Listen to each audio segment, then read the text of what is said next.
Ok, lição número 1, a parte falando sobre os salmos, um salmo para cada estação. Os momentos que passamos na vida, as experiências, podem ser assim denominadas como estações da vida. Estações nas quais nós temos angústia, nós temos vitória, nós temos confronto de inimigos, podemos ter perseguição espiritual, ânimo e desânimo em nossa trajetória cristã. Isso quer dizer que se nós não tivermos um porto seguro, se não tivermos uma segurança, como os salmistas possuíam em Deus, nós estamos numa situação muito delicada. Por isso o apóstolo Paulo ele chegou a dizer o seguinte: se a nossa esperança em Cristo se limita apenas a essa vida, somos os mais miseráveis de todos os homens. 1 Coríntios 15, verso 19. Por isso, os escritores dos Salmos tinham um cântico para cada estação ou experiência da vida e concentravam suas esperanças em Deus. Houve um irmão da nossa igreja que perdeu a filha de 17 anos. Foi um baque muito duro. Depois, então, ele esteve assim com sua esposa adoentada e também ela descansou. O pastor foi visitar esse irmão porque ele estava muito triste. O pastor disse: meu irmão, eu sei que o irmão está passando um momento, uma fase muito dura em sua vida. A sua taça da vida tem sido muito amarga. Espero que Deus conforte o seu coração. Aquele irmão disse: pastor, eu estou com o coração muito doído. Perder duas pessoas queridas é a coisa assim mais triste que um ser humano pode ter. Mas vou dizer uma coisa para o senhor, pastor. Eu tenho usado o Salmo 91 como a âncora da minha vida. Aquelas palavras do salmista têm me ajudado muito. Eu tenho assim entendido o amor de Deus assim em me sustentar a minha fé. Eu tenho entendido que existe uma esperança da ressurreição. Eu tenho entendido pelo Salmo 91 que eu não posso ser abalado. Eu estou fazendo de Deus a minha fortaleza. Eu estou descansando debaixo das suas asas. Aquele pastor ficou impressionado. Ele foi confortar aquele irmão, o pastor é que saiu confortado. Por isso que os salmos são assim muito utilizados para que nós possamos conversar com Deus e expressar os nossos sentimentos. Os salmistas, eles tinham para cada momento um salmo que retratava a sua situação. E esses salmos foram muito usados pelo povo de Israel para estarem conversando com Deus, expondo suas angústias, quando estavam perseguidos, quando estavam em batalha, quando estavam no exílio, quando estavam diante de situações de idolatria. Então os salmistas retrataram essas situações. A pergunta número 3 tem o seguinte enunciado: que situações do cotidiano humano os salmos nos retratam? Eles retratam. Temos aqui 3 salmos: o Salmo 3, o Salmo 33 e o Salmo 109.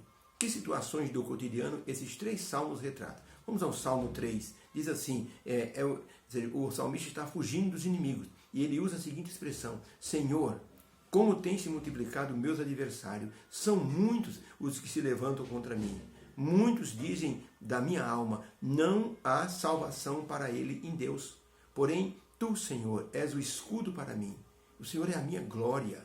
O Senhor é aquele que exalta a minha cabeça. Eu me deito e durmo e acordo, porque o Senhor me sustentou.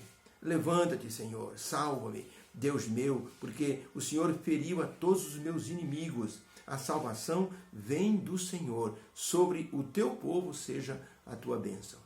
Pode acreditar, essa oração, o profeta Daniel, quando esteve sendo acusado ali na corte do rei Dario, de que ele estava orando a outro Deus, ele usou esse salmo. Senhor, a quantidade dos meus inimigos tem sido grande. Eles têm dito, não há salvação no Deus dele. São salmos utilizados de acordo com uma circunstância, uma estação. Esse foi o Salmo 3. Olha o Salmo 33, falando sobre o louvor ao Criador.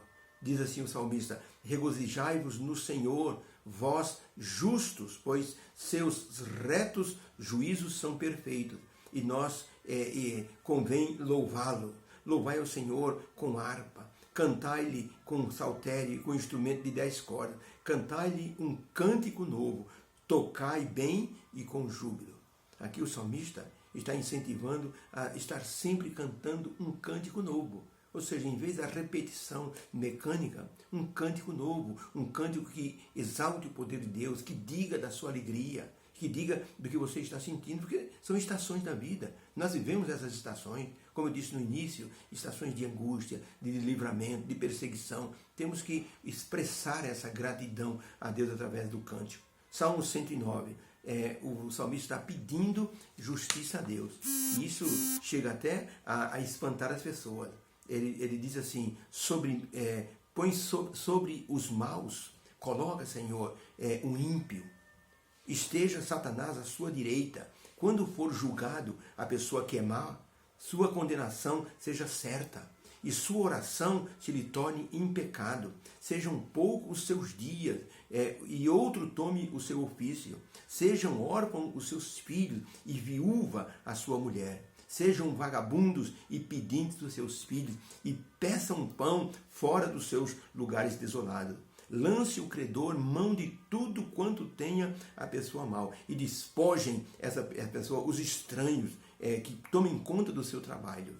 Não haja ninguém que se compadeça daquele que é mau, nem haja quem favoreça os seus órfãos. Desapareça a sua posteridade e o seu nome seja apagado na seguinte geração.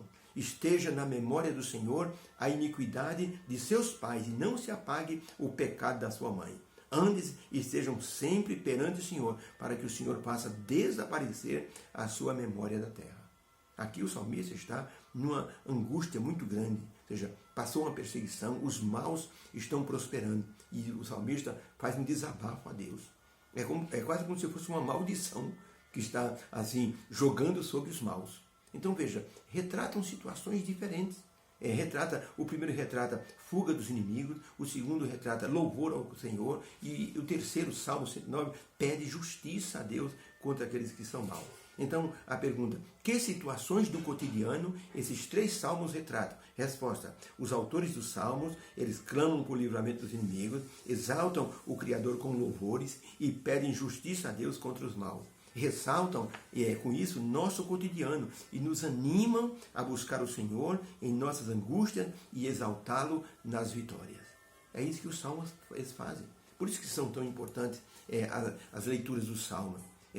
Os salmos funcionam como uma válvula de escape dos nossos sentimentos, que são transformados em ações de graça. Então, em vez da pessoa murmurar, então a pessoa fala um salmo.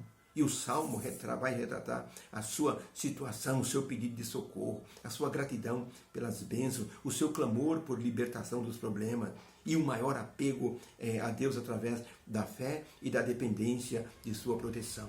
Por isso, os salmos têm uma função tão atrativa e têm uma função de nos levar a olhar para a métrica dos salmos. Os salmos, por exemplo, quando nós olhamos para a forma como foram escritos, eles atraem a nossa atenção. Por exemplo, os salmos têm uma coisa chamada paralelismo. O paralelismo é o uso assim de palavras combinadas para dar uma ideia. Por exemplo, bendiga a minha alma ao Senhor e tudo que há em mim louve ao Senhor.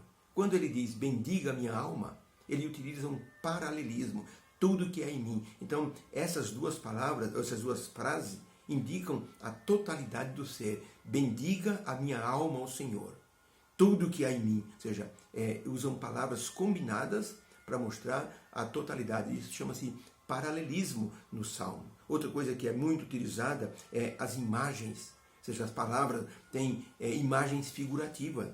Quando, por exemplo, para falar da proteção de Deus, eu estou descansando debaixo da sombra do Senhor, debaixo de suas asas, como diz o Salmo 91. Então isso são figuras de linguagem, é muito utilizada no Salmo. Por exemplo, outra forma de que os Salmos são escritos, recebe o nome de merisma. A merisma simplesmente mostra a totalidade por meio de partes que se contrastam. Por exemplo, quando diz assim, dia e noite clamam ao Senhor.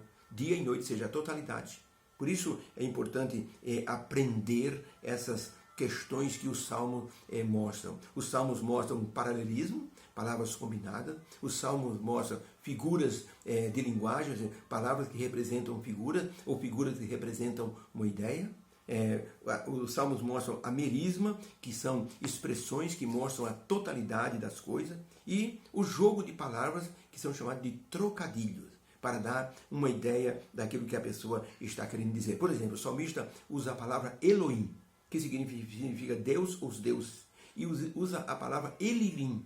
Então, quando o Salmo diz assim que os ídolos são Elilim, ele quer dizer assim, os ídolos parecem deuses, mas são apenas ídolos.